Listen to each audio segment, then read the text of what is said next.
अनिल वाघ, महाराष्ट्र नवनिर्माण सेनेचा जिल्हाध्यक्ष। येणाऱ्या विधानसभेच्या निवडणुकीमध्ये महाराष्ट्र नवनिर्माण सेनेचा भडगाव पाचोरा मतदारसंघामध्ये उमेदवार नसल्याने आज मी स्वतः आणि माझे पाचोरा आणि भडगाव तालुक्यातील तालुक्यातील प्रमुख पदाधिकारी यांच्या साक्षीने आज या मतदारसंघातील अपक्ष उमेदवार सन्माननीय माजी आमदार दिलीप वाघ यांना जाहीर पाठिंबा देत असल्याचे या ठिकाणी। मित्रांनो, गेल्या लोकसभेच्या निवडणुकीमध्ये सन्माननीय राजसाहेब ठाकरे यांनी महायुतीला जाहीर बिनशर्त असा पाठिंबा दिलेला होता, कुठली अपेक्षा न ठेवता। परंतु येऊ घातलेल्या विधानसभेच्या निवडणुकीमध्ये आमचे सन्माननीय नेते अमित साहेब ठाकरे हे माहीमध्ये उमेदवारी करीत असताना आपल्यावर केलेल्या उपकाराची कुठलीही जाणीव न ठेवता या राज्याचे मुख्यमंत्री सन्माननीय एकनाथ शिंदे यांनी संकुचित प्रवृत्तीचं दर्शन दाखवलं आणि आमच्या नेत्यांच्या विरोधामध्ये या ठिकाणी उमेदवार दिला। त्याचा या पत्रकार परिषदेच्या निमित्ताने जाहीर निषेध करून आमची भूमिका अशी राहिली की ज्या ठिकाणी शिंदे गटाचे उमेदवार असतील त्यांच्या विरोधात काम करून त्यांना पाडणे एवढी आमच्यामध्ये ताकद आहे आणि आम्ही त्यांना सांगितलं। राहिला एक दुसरा मुद्दा, गेल्या अनेक महिन्यांपासून भडगाव पाचोरा मतदारसंघ शांततेचं प्रतीक आहे, परंतु गेल्या अनेक महिन्यांपासून या ठिकाणी दहशतीचं आणि भयमुक्त असं वातावरण झालं, भययुक्त असं वातावरण झालं। आपण गेल्या 28 तारखेला शेवटच्या नामनिर्देशच्या दिवशी लोकशाहीमध्ये सर्वांना अधिकार दिलेला आहे, आपण उमेदवारी करावी, आपण काय बोलू हे मोकळीक आहे। परंतु एक गट एकाने उमेदवारी करू नये आणि दुसरा गट म्हणतो की एकाने उमेदवारी केली पाहिजे, असं ते दडपशाहीचं वातावरण त्या दिवशी अनुभवलं। आणि आता भडगाव पाचोऱ्यामध्ये अनेक चांगले व्यापारी आहे, व्यापार वर्ग नेहमी चांगल्या गोष्टींसाठी सहकार्य करतो आणि बंदाची भूमिका घेतो। परंतु त्या दिवशी एक दिवाळीचा काही दिवसांवरती आलेला सण लोकांनी अनुभवलं की एक दहशतीचं वातावरण त्या दिवशी निर्माण झालं। व्यापाऱ्यांना या दहशतीमुळे आपली दुकानं बंद करावी लागली। परत आमच्या ज्या माता भगिनी ज्या खरेदीसाठी बाहेर निघालेल्या होत्या त्यांना कुठेतरी सुरक्षित ठिकाण्याचा सहारा घ्यावा लागला। जी दहशतीची जी परिस्थिती आहे, जर या स्वरूपाची ती परिस्थिती जर येणाऱ्या काळामध्ये राहिली तर निश्चितपणाने या मतदारसंघाचा चेहरा वेगळा दिसेल, चुकीच्या शक्तींना या ठिकाणी वाढ मिळेल आणि तुम्ही आम्ही जे आज शांततेत जगण्याचा जो एक विषय शोधत असतो, मार्ग शोधत असतो, ते कुठेतरी त्याला गालबोट लागेल अशी एक माझ्या मनामध्ये, माझ्यासारख्या सर्वसामान्य कार्यकर्त्याच्या मनामध्ये शंका निर्माण झाली।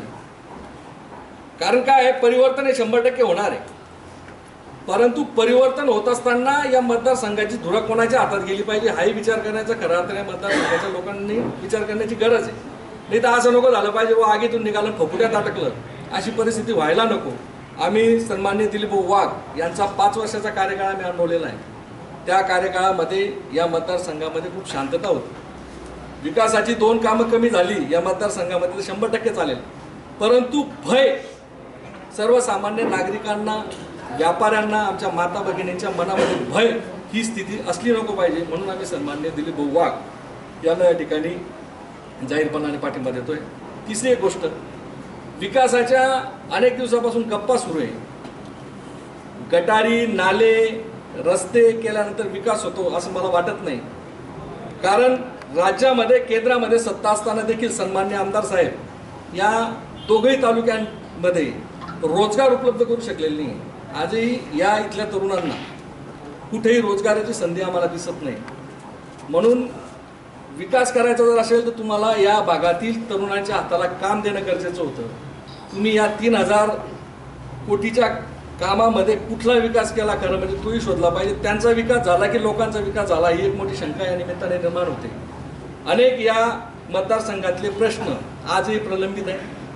भडगाव तालुक्यातला तुमचा जिल्हा उपरुग्णालय असेल, तुमचं कुठलं ते आदिवासी प्रकल्प कार्यालयाचा विषय असेल, आता मध्यंतरी तो 54 MS 54चा विषय जरा जोरात लागलेला आहे की त्याचं श्रेय घेण्याचा सध्या जोरात हा गट म्हणतो की आम्ही प्रयत्न केला, तो गट म्हणतो की आम्ही प्रयत्न केला। परंतु मी या पत्रकार परिषदेच्या माध्यमातून आपल्याला सर्वांना सांगू इच्छितो की हे जे सर्व श्रेय आहे ते फक्त भडगावकर आणि भडगावकरांचंच आहे। याचं कारण असं होतं की RTO कार्यालयाची लढाई काही एक दिवसाची नाही, ही 10 वर्षापासूनची प्रलंबित लढाई दिलीप आपण पण होता त्यावेळेस, तुमच्या कार्यकाळातला विषय होता। परंतु काहीतरी म्हणा की त्याच्यामध्ये भाऊंचा पराभव झाल्यानंतर सन्मान्य आमदार साहेब आले. एकही विधानसभेमध्ये आरटीओ कार्यालयासाठी सन्मान्य आमदार यांनी आवाज उचललेली ही वस्तुस्थिती आहे. लोकांनी संघर्ष केला. 40गावला ज्यावेळेस आरटीओ कार्यालय मंजूर झालं, लोकांमध्ये रोष निर्माण झाला आणि भडगाव तालुका कधी नव्हे तो एकत्र आला. स्वतःच्या हक्कासाठी आणि आपल्यावर होणारी जाणीव ठेवून भडगाव तालुक्यामध्ये सर्वपक्षीय लोक एकत्र आले, व्यापारी एकत्र आले, मुलं एकत्र आले, सर्व वर्ग या झालेल्या अन्यायाच्या विरोधामध्ये एकत्र झाला. आणि तो रुद्ररूप बघून कुठेतरी आमदारांना भविष्याची नांदी पर्यायाची भीती वाटली आणि त्यांनी ते आरटीओ कार्यालय कशा पद्धतीने मंजूर केले सर्वांना माहिती आहे. झालेल्या आंदोलनांचे व्हिडिओ दाखवले गेले लाईव्ह आणि ते आहेच ना बोलते टेम्परवारी कारण. आणि विषय कसा होऊन गेलाय तो कुठं आलो होता मग आरटीओ कार्यालयाच्या संदर्भात. आरटीओ कार्यालयाचं श्रेय फक्त भडगाव आणि भडगावकरांचंच आहे.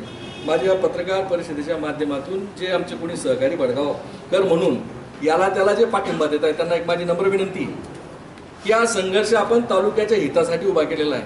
अनिल वाघ आज दिलीप भाऊंना पाठिंबा देत असेल, आणखी कोणी कुठल्या पक्षाचं काम करत असेल, परंतु भडगावकर म्हणून आपण कुणीही कुठल्याही पक्षाच्या दावणीला बांधू नये अशी माझी या पत्रकार परिषदेच्या निमित्ताने विनंती आहे. येणाऱ्या दिवसांमध्ये महाराष्ट्र नवनिर्माण सेना सन्मान्य माजी आमदार दिलीप वाघ यांच्या प्रचारासाठी अहोरात्र प्रयत्न करेल आणि त्यांना येणाऱ्या दिवसांमध्ये विजयी 100% करेल असा एक विश्वास निर्माण करतो आणि या ठिकाणी थांबतो. आपण आला तर